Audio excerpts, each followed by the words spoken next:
Cécile et Nicolas, c'est vraiment sympa d'être venus nous voir. J'ai beaucoup apprécié vos web télé. Enfin, c'est ça qui est intéressant et qui est passionnant, c'est que tant de gens se lancent dans la communication pour essayer de changer leur monde et de créer leur paradis et de rendre les gens autonomes, etc. Je trouve ça très très beau. Et nous aussi, hein, c'est un peu ce qu'on fait d'ailleurs. Mais il y a une chose qui m'a frappé entre vos deux interventions. Est-ce que c'est la même chose? Est-ce que c'est le même but? Le développement personnel et puis euh, informer les gens sur la situation planétaire, leur dire comment s'en sortir, comment changer les choses qui vont pas. Est-ce que c'est le même but? Pour moi, c'est le même but, mais deux parties différentes. Je dirais que Create Your Paradise, ça va plus être de reprendre son pouvoir, en fait, son propre pouvoir.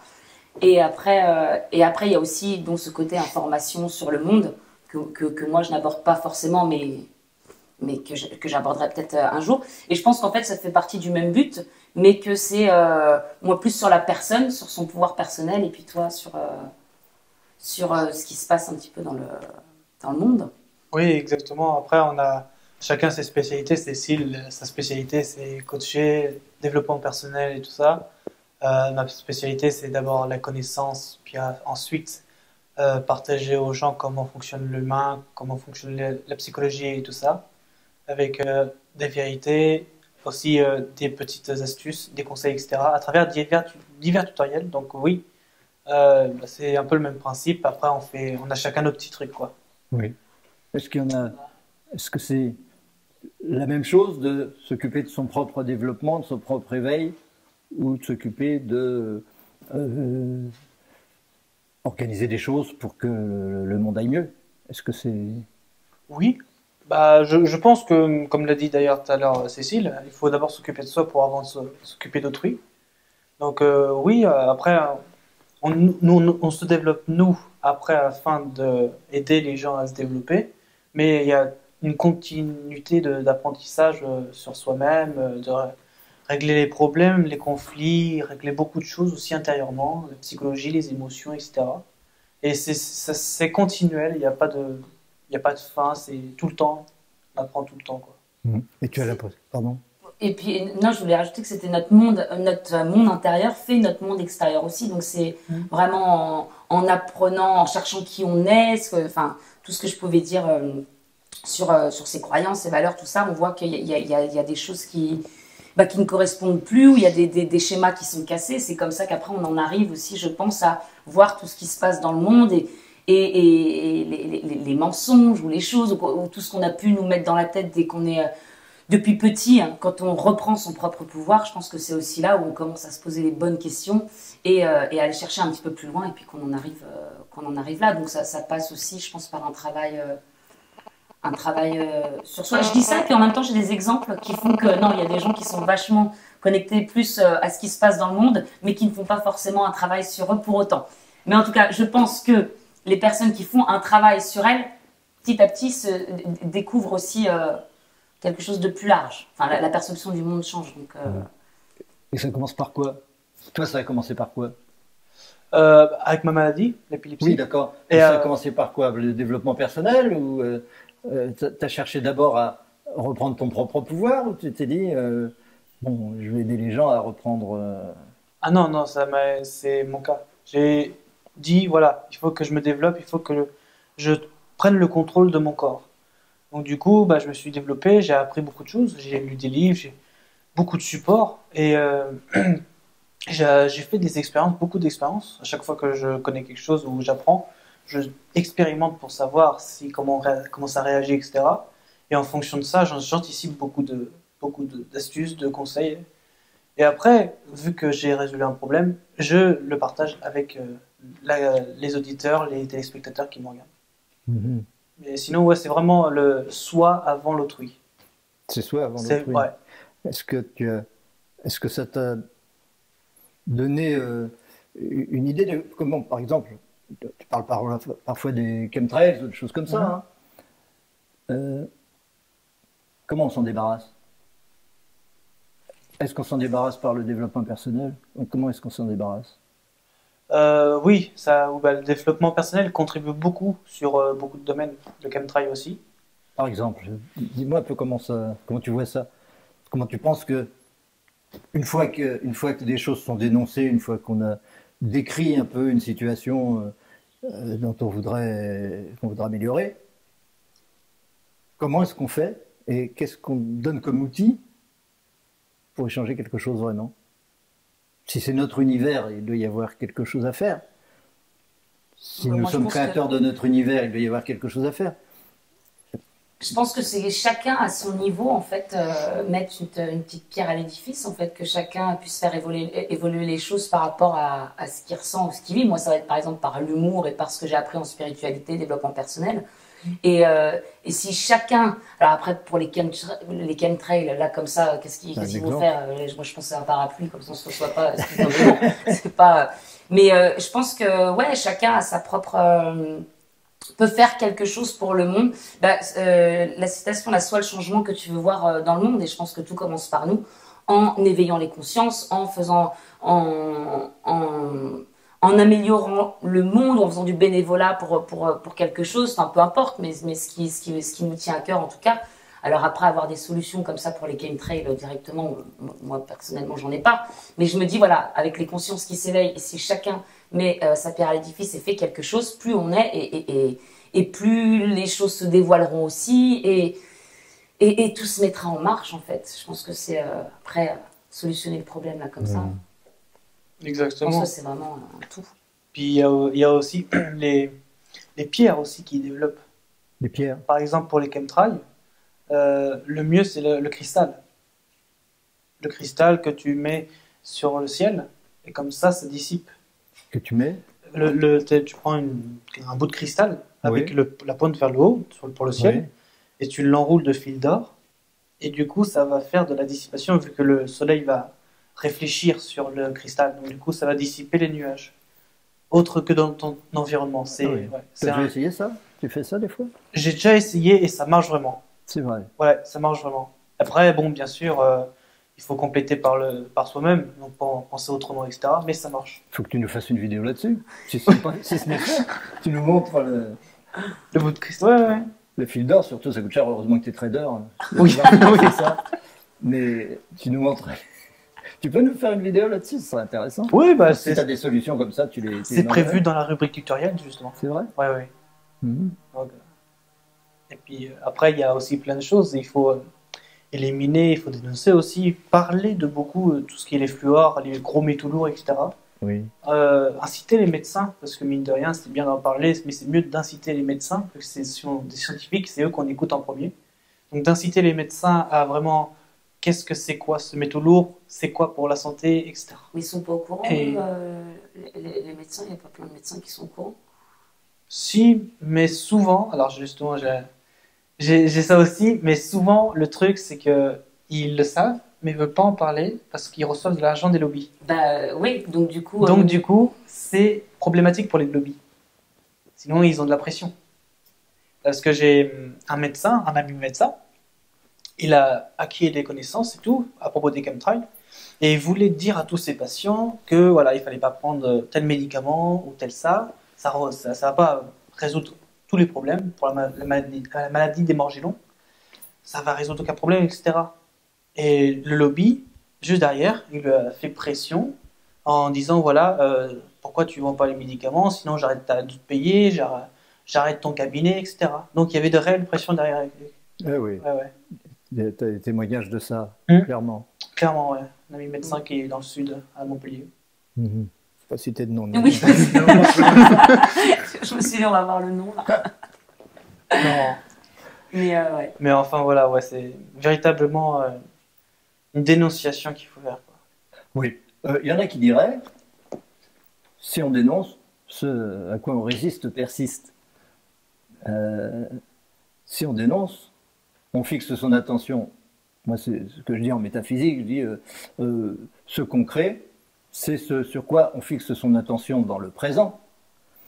Et si on ne considère pas les choses dont on est témoin comme du passé, on ne peut pas s'en sortir. Parce que quand on les croit présentes, on les reproduit. Et comme ça, les choses se reproduisent et perdurent, etc. Et tout à l'heure, tu disais quelque chose, Cécile, tu disais, bon, quand il y a quelque chose dans nos vies qui ne nous plaît pas, etc., la spiritualité nous permet de voir les choses avec plus de légèreté. Et c'est une question de regard là-dessus qui fait qu'on va accepter ces choses-là ou pas.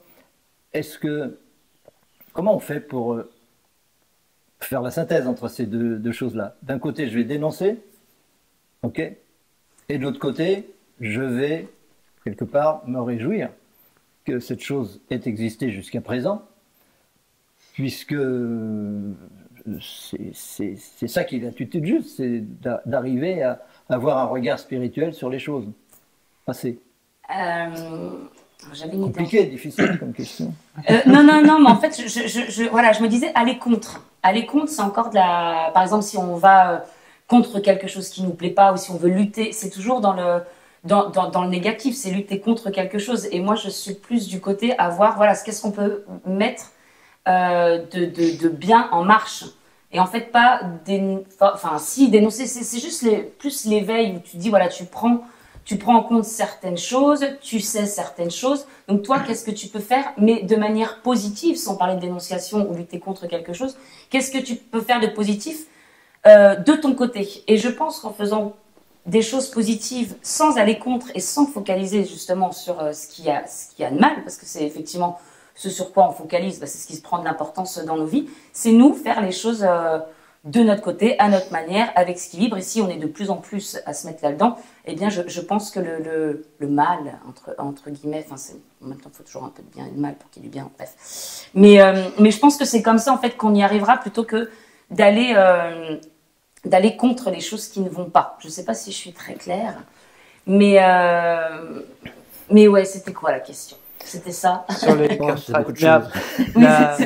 Comment concilier ça? Comment concilier cette idée que on doit avoir un regard léger et confiant et bien pour ça, sur les choses qu'on perçoit et dire bon, c'est catastrophique, il faut qu'on s'en sorte. Conversation avec Dieu. Avec ça, j'ai beaucoup relativisé avec ce bouquin parce que je voyais beaucoup le mal et tout ce qui se passe dans le monde et vraiment ça me mettait pas bien. Et ça fait longtemps que j'ai lu le livre, donc je me souviens plus très bien. Mais en gros, il disait que pour qu'il y ait du bien, justement, il faut qu'il y ait aussi ce côté où il y a du mal. S'il n'y avait pas de mal, il n'y aurait pas de bien. Et que du coup, tout avait aussi une raison. Et peut-être qu'on en est là aujourd'hui. C'est pour une raison. C'est pour l'évolution. C'est pour que les choses changent. Et je me dis, s'il n'y avait pas tout ça, s'il n'y avait pas tout ce qui se passe en ce moment, eh bien, est-ce qu'il y aurait l'éveil des consciences, en fait? Est-ce que les gens commenceraient à se poser des questions? Donc, quelque part, c'est peut-être bien qu'il y ait tous ces... Bien, encore une fois, c'est relatif, mais c'est peut-être bien qu'il y ait toutes ces choses-là pour que ça permette aux gens d'ouvrir de plus en plus les yeux, de reprendre aussi son pouvoir et d'aller vers un monde meilleur. Donc, du coup, c'est... voilà. Oui, puis il y a aussi le bien qui fait le mal et le mal qui peut faire le bien. C'est-à-dire que, comme tu l'as dit très clairement, et je suis d'accord là-dessus, on a besoin du mal pour faire le bien, et inverse, pour qu'ensuite il y ait l'évolution.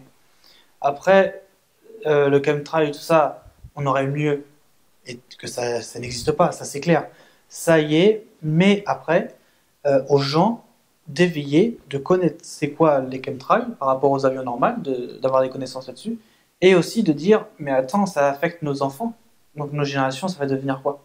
Il y a un problème humain derrière. Oui. Donc du coup, ok, on a du mal qui s'épand au-dessus de nous, mais je pense qu'avec ce mal, on peut le transformer en bien, soit en l'éliminant, ou soit justement en diffusant d'autres métaux qui peuvent être bons pour l'humanité, etc. Qu'est-ce que tu appelles en éliminant? En l'éliminant L'éliminant avec les pierres principalement, avec aussi les produits chimiques qu'on donne aux militaires, à ces avions qui font à ces compagnies, comme une sorte d'embargo, etc., etc. Je ne vois pas ce que tu veux dire. Par exemple, les chemtrails, on a des avions militaires oui. Et des avions civils, des compagnies aériennes. Evergreen. Et voilà, et ils les dispersent. C'est justement de faire un embargo là-dessus, de dire voilà, vous avez interdiction mettre vos métaux lourds et de mettre ça dans l'avion de façon à les diffuser. Mais qui, c'est ça le truc, c'est qui va tous, et puis il y en a qui sont même pas au courant. Exactement. Après, à des personnes justement d'avoir le courage de le faire. Là aussi la complexité. Voilà. Donc ça, c'est un point crucial, c'est que ces choses-là s'aggravent de jour en jour. Et elles s'aggravent de jour en jour parce qu'il n'y a pas de réaction, parce qu'il n'y a pas de prise de conscience, parce qu'on ne fait pas les actions vibratoires sur soi d'abord que ces situations nous invitent à faire. Et comme on ne les fait pas, la chose s'aggrave. Donc tu dis, pour s'apercevoir, ah ben mes enfants, ils vont crever, etc. Oui, et ce sera de pire en pire tant qu'il n'y aura pas de réaction. Et ce qui compte, c'est quelle réaction? Comment avoir une réaction? Qui peut avoir une réaction? Quel type de réaction? Je pense que ça passe encore par l'éveil, enfin, le côté de se rendre compte de ce qui se passe et de prendre conscience de tout ça, de faire de plus attention à soi et ensuite d'avoir cette envie de changer les choses. Et vu que ça passe par nous, effectivement, au bout d'un moment, là, il y a encore des gens qui sont vraiment conditionnés, qui sont là-dedans et qui font ce qu'on leur dit de faire. Donc voilà, même si ça ne correspond pas à leurs valeurs. Et comme là tu dis embargo, mais enfin voilà, il y a des gens qui sont peut-être même pas au courant. J'avais vu aussi quelque chose là-dessus où le mec il savait même pas qu'en fait il dispersait tout ça dans son avion. Mais je pense qu'encore une fois, ça passe par soi. Et au bout d'un moment, moi, c'est un moment, j'ai commencé à être, donc j'étais dans l'informatique, j'ai commencé à travailler dans une banque et je me suis dit, mais je travaille et en fait, ça correspondait pas à mes valeurs. Et je me suis dit, je peux plus en fait travailler. J'ai l'impression de mentir à moi-même chaque matin, d'aller travailler pour cette banque. Mais non, j'ai pas envie de travailler pour une banque. Et en fait, je pense que c'est passé encore une fois par là. J'ai travaillé sur moi, je me suis rendu compte de certaines choses. Si tu veux être aligné, on reparle de l'alignement, ne travaille pas dans une banque, fais vraiment ce que tu ressens contre toi. Et je pense que c'est quand les gens évolueront et prendront conscience, se chercheront un peu plus et prendront conscience de ce qui les touche, de ce qui ne va pas, que là, ils feront peut-être le choix de ne plus travailler pour ça, ou de connaître la vérité, ou qu'est-ce que vous mettez dans mon avion, moi je ne veux plus, et quand les gens arrêteront de dire oui, ou arrêteront de toute façon, c'est pareil pour le vote, c'est pareil pour plein de choses. Oui. Si tu fais quelque chose, tu le cautionnes, tu es là, et on a besoin, c'est nous qui avons le pouvoir, et si nous on dit stop, là on veut plus, on pourra, mais ça passe par, pour moi, l'éveil des consciences, et c'est pour ça que faire des choses de son côté, de ce qu'on peut faire, tes vidéos, mes vidéos, les vidéos de play, les interviews, plein de choses, et qui va faire que voilà, le monde va prendre plus conscience et dira stop au bout d'un moment. En tout cas, sans aller contre, ne plus faire partie de ça, petit à petit. Oui. Je me dis, moi, c'est comme ça que ça peut évoluer aussi en disant stop. Moi, je ne veux plus contribuer à ça. Oui. Après, il y a aussi le sens où les gens, aujourd'hui, peut-être qu'ils attendent le non-retour, le mur du non-retour. C'est-à-dire qu'on va avoir tellement de choses qui vont s'aggraver que les gens, on peut pas revenir en arrière. Qu'est-ce qu'on fait? Ils veulent être au pied du mur. Il y a ça aussi le problème. Donc c'est paradoxal parce que dans le sens où il y a des gens qui vont comprendre tout ça, ils vont lutter contre ça. Il y a même des associations, on voit dans tous les pays du monde.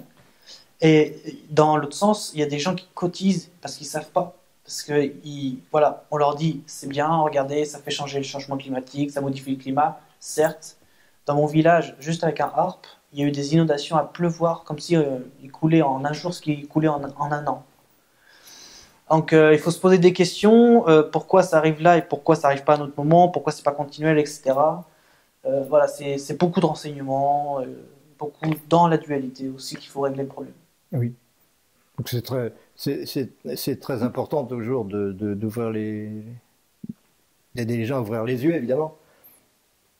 Mais on se heurte toujours à ce dont tu parlais tout à l'heure, c'est la zone de confort. C'est très confortable d'avoir la tête dans le sable, finalement. Et c'est pas parce que les choses deviennent irréversibles qu'on réagit. On peut très bien se laisser entraîner dans le gouffre et ne jamais avoir réussi. Jamais avoir réagi. Tant qu'on ne réagit pas, les choses vont s'aggraver. Et elles s'aggravent parce qu'on ne réagit pas. Mais ce n'est pas pour ça qu'on va réagir. Ce n'est pas certain qu'on va réagir. Et le développement personnel, c'est fait pour déboucher sur la spiritualité. Et la spiritualité, c'est avant tout le courage. La spiritualité, c'est avant tout du courage. Parce que tout acte, tout ce qu'on fait dans le domaine de la spiritualité, c'est toujours remettre en cause son ego. Sinon, il n'y a pas de spiritualité. Et c'est là qu'il faut avoir du courage, c'est au niveau de la remise en cause de son ego. Et la remise de son ego, en cause de son ego, c'est le vrai niveau du refus de sa zone de confort. De dire, c'est terminé ma zone de confort, je ne veux aucune zone de confort. Je n'ai aucune zone de confort. Chaque geste que je fais, chaque parole que je dis, chaque pensée que j'ai, n'a pour but que de me libérer. Et jamais pour entretenir mon confort qui, lui, est de l'ordre de l'ego et qui est absolument anti-spirituel, toujours. Et ça suppose beaucoup plus d'éveil, beaucoup plus de prise de conscience qu'on en fait habituellement. Et est-ce que c'est possible, ça, d'amener les individus à se considérer à chaque instant comme totalement responsables de cette situation? Totalement responsables. Pas un petit peu responsables et puis les autres sont responsables pas mal aussi. Non, non. S'il y a des chemtrails ou ARP ou des fluors ou tout ce que vous voulez dans mon univers, j'en suis totalement responsable parce que je suis à 90% à la recherche de mon confort et à 10% je me remets en cause et je me fais plaisir en disant ouais, bon, il y a des choses que je voudrais changer, etc. Mais en réalité, je ne change rien dans l'histoire. Et ça, c'est très important parce qu'il ne faut pas voir ces choses-là non plus comme quelque chose d'objectif, comme quelque chose de réel. Ça fait partie de l'illusion que nous nous donnons comme prétexte à notre évolution spirituelle. Et tout est prétexte à l'évolution spirituelle. Donc à partir de là, c'est beaucoup plus facile de se dire je suis responsable de ces choses et si je change, alors effectivement les choses peuvent changer très vite. Mais très vite. C'est pas des questions matérielles en réalité. C'est purement spirituel. Mais est-ce qu'on va assez loin dans ce domaine spirituel? Après, je me dis, s'il y a de plus en plus de gens qui s'éveillent, et que, voilà, je vais dire qu'on a tendance à suivre la masse un peu. Quand on nous dit quelque chose, eh bien on y croit parce que y en a 10 qui pensent comme ça, il y en a qu'un qui pense comme ça, bon, je vais penser comme les 10. Parce que forcément, c'est plus vrai. Je ne dis pas pour tout le monde, hein, mais souvent on suit un peu la masse ou la télé ou les choses comme ça. Mais je me dis, le jour où les gens qui sont justement dans cette démarche d'éveiller les consciences ou de divulguer ou de dire des choses, quand ça va prendre de plus en plus d'ampleur, moi je me dis au bout d'un moment, il y a peut-être des gens qui vont commencer à réagir, enfin je l'espère en tout cas. Mais voilà, si ça prend de l'ampleur, de la proportion, il y en a beaucoup, parce que même au Canada, on voit, il y a beaucoup de gens qui sont là-dedans, il y a des pays qui sont avancés à ce niveau-là. Et je me dis, le temps que ça prenne un petit peu partout, et là, même les gens qui sont très terre à terre, ils commencent à me dire, et d'ailleurs ça me fait plaisir, ils commencent à me parler des choses qu'ils ressentent, qu'ils voient, et ils commencent à se poser des questions. Pourquoi? Parce qu'autour d'eux, ils en voient aussi de plus en plus comme ça. Et je pense qu'en fait, ça va avoir l'effet aussi domino, ou ça, oui. Et voilà, si tous mes voisins sont en train de changer leur regard là-dessus, et qui font quelque chose, qui contribuent, je vais peut-être le faire aussi. Et puis apparemment, il n'y a pas trop de risques. Et puis apparemment, ils vivent toujours. Et puis apparemment... Donc je me dis, l'effet de masse, ça va peut-être pouvoir jouer sur ces gens qui, effectivement, ne se remettent absolument jamais en question parce que ça suit un peu la pensée unique aussi. Et puis, il y a autre chose qui se réveille. Là, c'est peut-être intéressant de ouvrir la brèche, en fait. Et je me dis peut-être que par ça, ça pourra... les choses pourront changer et évoluer de plus en plus. Oui, et puis il y a aussi les générations. Parce que nous avons une génération aujourd'hui qui est en plein dedans. Les jeunes aujourd'hui, soit ils s'éveillent, soit ils s'éveillent pas. Soit ils s'intéressent, soit ils s'intéressent pas. Soit ils prennent beaucoup de risques parce qu'ils viennent de la rue, parce qu'ils n'ont pas favorisé au niveau des familles, etc., ou à l'école, etc. Ils se disent, écoute, voilà, je suis au point zéro, je vais faire que évoluer, je vais prendre du plaisir. Ils prennent tous les risques, ils entreprennent et ça marche. Et t'en as d'autres, ça marche pas. Mais je pense qu'au niveau génération, oui, ça s'impose vraiment. Les gens font ça d'eux-mêmes. Après, bon, il faut attendre là encore un petit peu, quelques mois ou années pour le faire complètement. Mais sinon, oui, la jeune génération prend le risque à fond et à plein dents pour se libérer de la zone de confort et même, des fois, à en influencer les autres parce qu'ils savent que tout le monde est influençable. Donc influencer les autres de façon à ce que les autres viennent dans leur schéma, on brise la zone de confort, hop, on se libère, on ose plus, etc., etc. Par exemple, je parlais de ma mère là, mais c'est rigolo parce que ma mère, pendant pas mal d'années, donc on parle de plus de 20 ans, il y a sa zone de confort, il n'y a pas de problème et tout. Et parce qu'il y a eu un problème qui s'est réglé et qu'elle me voit aller partout, pourtant je ne gagne pas des masses, etc. J'ai pratiquement rien. Et bah, comme elle me voit heureux et que je lui même des fois mieux qu'elle, du coup, elle va s'inspirer, elle va s'influencer de mon mode de vie pour aussi se libérer. Donc c'est un tout en fait, ça dépend de la réaction des gens aussi. Voilà. C'est beau. C'est beau. Et c'est vrai. L'exemple est le meilleur enseignement. Hein. Est-ce qu'il y a encore le fait de se considérer comme responsable des choses? Qu'est-ce qu'on peut faire pour aider à ça? Pour aider à ce que on arrête de dire le mal c'est l'autre. Le mal c'est à cause d'un tel, c'est à cause des hommes politiques, c'est à cause de ceci et de cela. Ce sont des instruments. Donc évidemment ça passe par eux. Mais si c'est dans mon univers, c'est ma responsabilité. Mon univers est strictement le complémentaire de mon ego. Si je change mon ego, mon univers change. Je ne vais pas avoir le même univers avec un autre ego. Donc,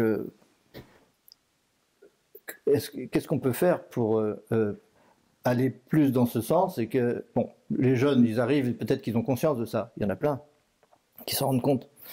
Et qui savent que... Il y en a d'ailleurs plein qui se disent, il ne faut pas rentrer dans la politique, c'est pas le problème.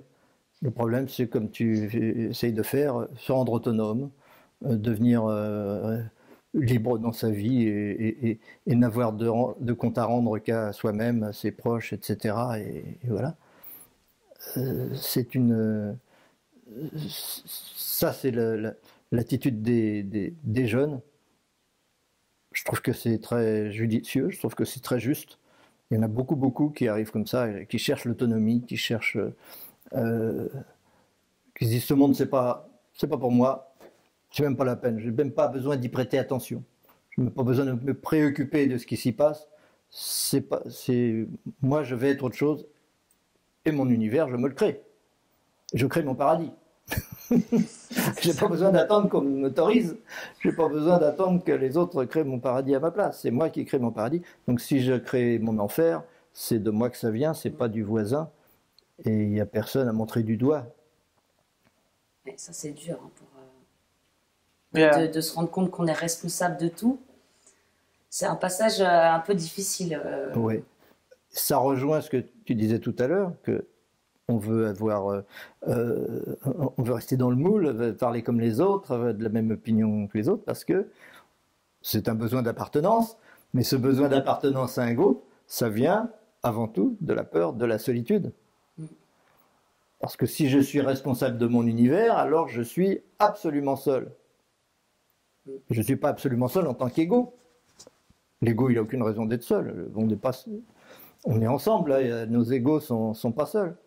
Par contre, l'être qui anime cet ego comme il anime les autres égos, lui, il est parfaitement seul, il est parfaitement responsable, il est parfaitement créateur.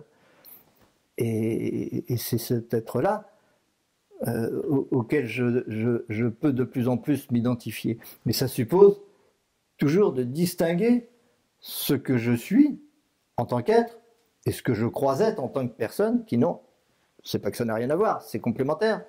Mais si je distingue pas les deux, alors quand je vais me dire je suis responsable de mon univers, je vais dire c'est Franck qui est responsable de son univers, en tant qu'ego, ce qui n'est pas le cas. Franck fait partie de l'univers, ça fait partie de cet univers que je crée, que l'être que je suis crée, de façon solitaire et responsable. Et si je me dis pas, si je ne distingue pas ces deux aspects de moi, il n'y a pas de spiritualité possible, il n'y a pas de réaction possible, il n'y a pas de courage possible, il n'y a rien de tout ça. C'est vraiment la base. À mon sens, c'est vraiment la chose qu'il faut toujours tenter de développer. Distinguer ce qui est le vrai soi et ce qui est ce à quoi on s'identifie provisoirement. Ça rejoint d'ailleurs notre conversation d'il y a quelques moments où on parlait, est-ce qu'il y a une vie après la mort, est-ce qu'il y a un au-delà, est-ce qu'il y a tout ça. Si je crois être l'ego, il n'y a rien. Si je crois être le corps, bon, ben, il n'y a plus de corps, donc si je suis que ça, donc, rien. Mais je suis obligé de constater que ce corps, il est dans ma conscience, et que ma conscience et mon corps, c'est deux choses parfaitement distinctes. C'est-à-dire qu'il y a le fait d'être conscient, et il y a le corps qui change tout le temps en réalité. Notre corps, il change tout le temps, notre univers, il change tout le temps. Notre univers n'est pas le même maintenant qu'il était il y a 5 minutes. Nos idées, nos mémoires ne sont pas les mêmes qu'il y a 5 minutes. Le monde a bougé, il y a les papillons qui sont allés à droite à gauche, tout ça. Donc le corps, il change tout le temps. Par contre, le fait d'être conscient, lui, il ne change jamais. Il est toujours là, il est toujours présent. J'ai pas toujours été Franck, je ne serai pas toujours Franck. Mais la conscience, elle est toujours là. Pour moi, c'est essentiel d'aller dans ce domaine métaphysique très profond, où on distingue bien l'univers qui est la forme de ma conscience elle-même. C'est inséparable évidemment, mais c'est deux pôles que je ne peux pas confondre néanmoins. Je ne peux pas me considérer comme mon corps, je peux me considérer comme la conscience qui a conscience de ce corps et qui s'identifie ici à ce corps et ici à Nicolas et ici à Cécile, etc. C'est cet être-là qui est seul. Et c'est cet être-là qui nous donne exactement ce dont nous avons besoin à chaque instant. Et il ne peut pas faire autrement que de nous donner ce dont nous avons besoin, parce que il n'y a pas un but concurrent qui le ferait créer des choses qui ne seraient pas bonnes pour nous. Et donc il est clair que si je me donne des situations comme ça au niveau mondial, au niveau de ma vie quotidienne d'ailleurs, c'est pareil, ces choses-là sont toujours forcément créées pour mon bien quelque part. Il est pour mon bien parce que c'est là pour me faire prendre conscience, pour m'appeler et dire voilà, c'est ça que tu demandes, c'est ça que je te donne. Quand est-ce que tu vas te décider à demander autre chose? Et pourquoi on demande ça? Pourquoi on demande toutes ces choses-là? On les demande parce que nous sommes attachés à l'idée que nous sommes ce corps et qu'être ce corps, c'est notre zone de confort. On ne veut pas être celui qui décide, on ne veut pas être celui qui choisit, on ne peut pas être celui qui est responsable. Oui, et puis c'est facile de remettre le pouvoir à quelqu'un. Comme ça, on a juste à suivre. Il y a ça aussi. C'est l'ego qui veut toujours ça, être pris en charge. C'est ça, c'est exactement ça, c'est l'ego, toujours l'ego. Et il va vouloir, voilà, tu restes ici sur le canapé, pas de problème, tu as juste à regarder la télé, il y a quelqu'un qui va te dire quoi faire. Il y a quelqu'un qui va te servir, il y a quelqu'un qui va te mettre ton paquet de chips. Même si c'est ta femme, on s'en fout, ça fait du bien. Il y a toujours l'ego, quand il est trop, je trouve qu'à un moment donné, ça donne des conflits. Soit intercouple ou soit intersocial. Et ça peut amener aussi à faire des conflits dans le sens où il y a des gens, comme ça arrive dans la vie, il y a des gens qui, tu vas amener le conflit, ils vont te dire le retour, voilà. Pourquoi tu fais ça? Ils vont essayer de te percuter, te donner un choc pour que tu te réveilles, pour que tu réalises que ce que tu as dit, c'est l'ego. Et après, il y a aussi le besoin du corps. Parce que comme tu l'as dit, il y a le corps physique qui est avec nous. Et des fois, le corps physique a des besoins. Il a des besoins, par exemple, de s'évader, ou il a des besoins de planer à travers diverses activités, etc. On peut se faire plaisir à tout moment. Je dirais que dans la vie, si on ne prend pas de risques, on ne fait pas beaucoup de choses parce que, mine de rien, on stagne. Donc, voilà. C'est pour ça que la spiritualité, c'est du courage. Parce que prendre des risques, c'est du courage. Et oui. Et le plus gros risque, qui n'en est pas un en réalité, puisqu'on a tout à y gagner, mais on croit que c'est un risque, c'est d'arrêter de défendre cet ego comme si j'étais cet ego et que sans cet ego, rien n'existe. C'est le néant, c'est la panique. Exactement. Puis il n'y a pas que. Il faut se dire aussi que ok, on a l'ego, il n'y a pas de problème, l'ego est là, mais qu'est-ce qu'on a après? Parce qu'il y a on peut avoir l'ego, mais avoir rien en nous, être vide. C'est ça. Si on se croit être que l'ego, on est là, ça veut dire qu'on est là par hasard, ça veut dire qu'on va mourir, et qu'après, Qu'est-ce qu'on fait là? après nous le déluge, et puis voilà. La vie n'a pas de sens si on est l'ego, elle n'en a aucun. Et tous les grands maîtres, tous les gens qui ont changé le monde, il y en a quand même pas mal qui ont changé le monde. Ce sont des gens qui ont renoncé à leur ego et qui ont fait preuve d'énormément de courage et qui n'ont pas cherché l'assentiment des uns des autres, qui n'ont pas cherché leur zone de confort. Hein. Je pense à Gandhi quand il s'est opposé à la dictature anglaise, non pas en Inde mais en Afrique du Sud. En Inde c'était encore autre chose, mais en Afrique du Sud il a fait preuve d'un acte de solitude extrême, un acte de courage extrême qu'il n'était pas obligé de faire. Et les autres, ils ont regardé ça et ils ont dit, ah, c'est extraordinaire.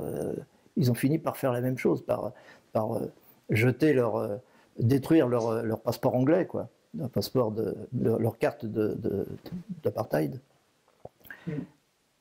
Et De Gaulle, pareil, il n'a pas attendu qu'on lui donne. Il a demandé l'avis de personne. Il a dit voilà, moi je résiste, point. Et ainsi de suite. Et Jésus, pareil. C'est toujours. On se dit c'est des gens exceptionnels. Alors eux, ils sont capables de le faire. Mais un acte de courage, tout le monde est capable de le faire. Ben sinon, c'est pas un acte de courage. Mais c'est vrai qu'il y a quand même des blocages juste comme ça. Moi, je me remets un peu dans le passé où, pareil, alors c'est pas De Gaulle ou Gandhi, mais avoir des gens, je me dis, mais j'aimerais tellement, mais je peux pas. Et en fait, parfois, on se pose même pas la question. Je peux pas. On sait pas pourquoi, mais encore une fois, on a certaines croyances et qui font qu'on va même pas se poser des questions au-delà de ça. On sait pourquoi. Pourquoi est-ce que je ne le fais pas? Pourquoi est-ce que si... Il y en a, ils vont voir quelqu'un se noyer, il y en a qui vont plonger, il y en a qui vont pas plonger.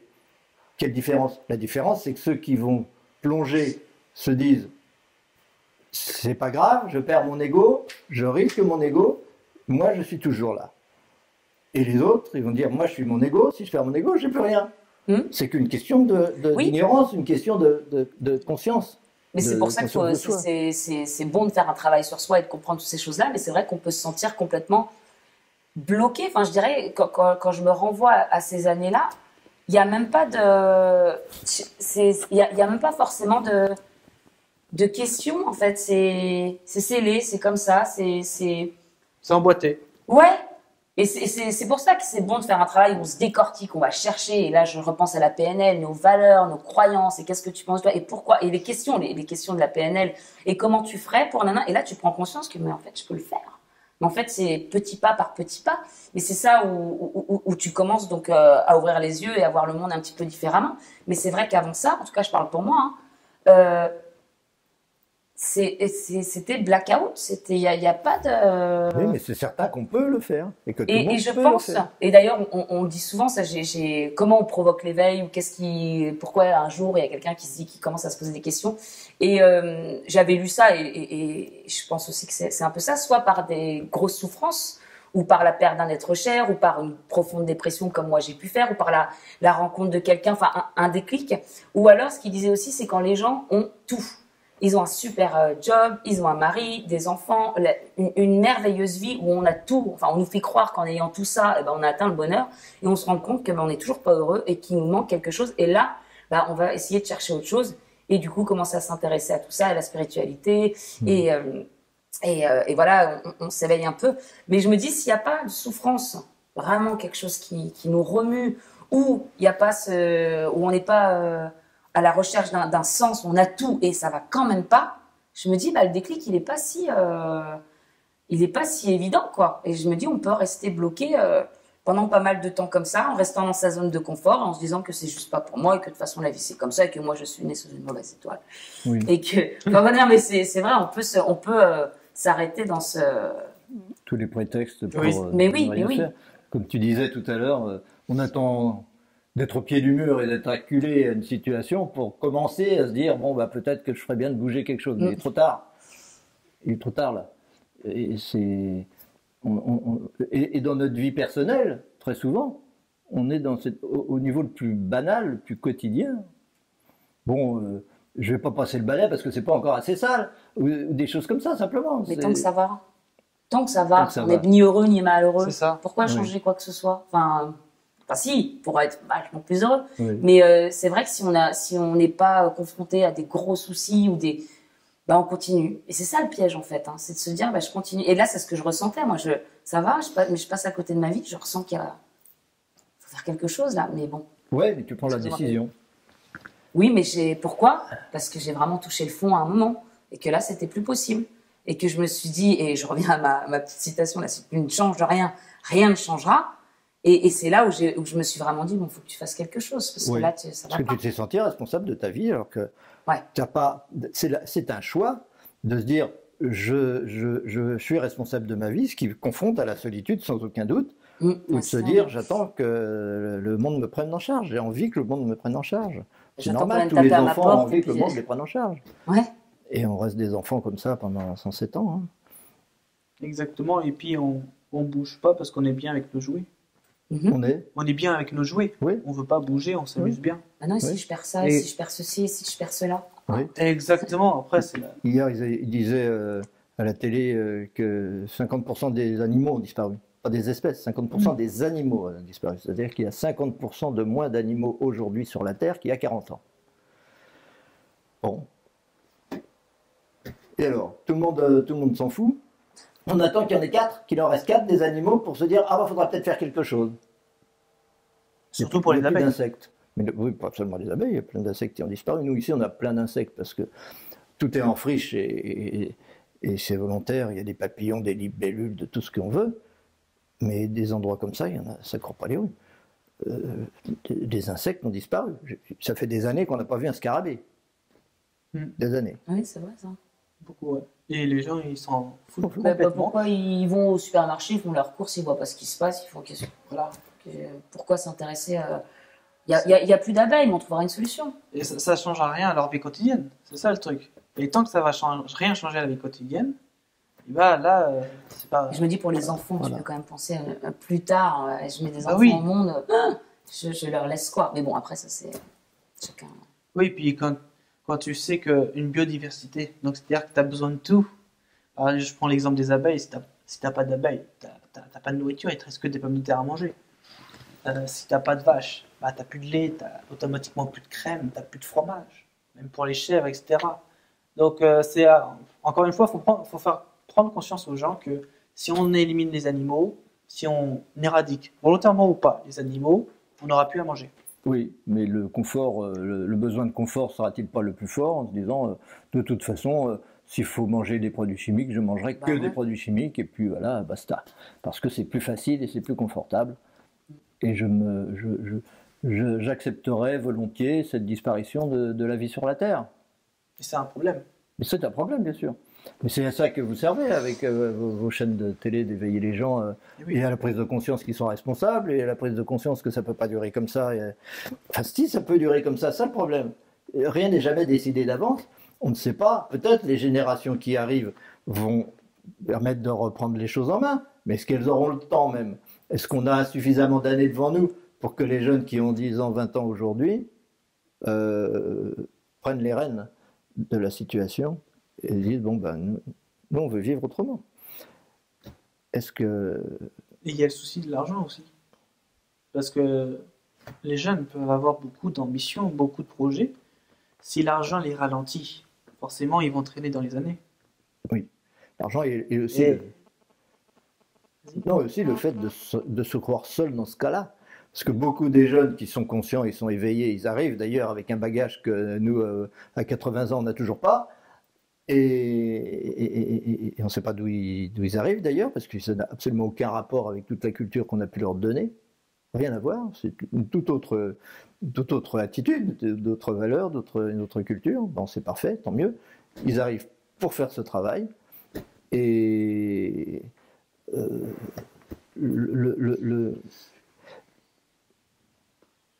nous, c'est un peu dans cet esprit-là qu'on a voulu faire cette web télé en ce qui nous concerne. C'est que ces jeunes qui débarquent, il faut qu'ils sachent qu'ils ne sont pas tout seuls dans un monde en perdition où ils vont être obligés de tout faire tout seuls. Non, Il y a des gens qui ont déjà développé des solutions, qui ont déjà fait des choses, qui ont les éléments de connaissances nécessaires pour faire changer les choses et pour qu'ils se disent ah ben ça y est, j'ai pas besoin de tout recommencer le travail, je prends les choses où elles en sont et on peut le faire et je suis pas tout seul parce qu'il y a d'autres personnes qui veulent le faire. Et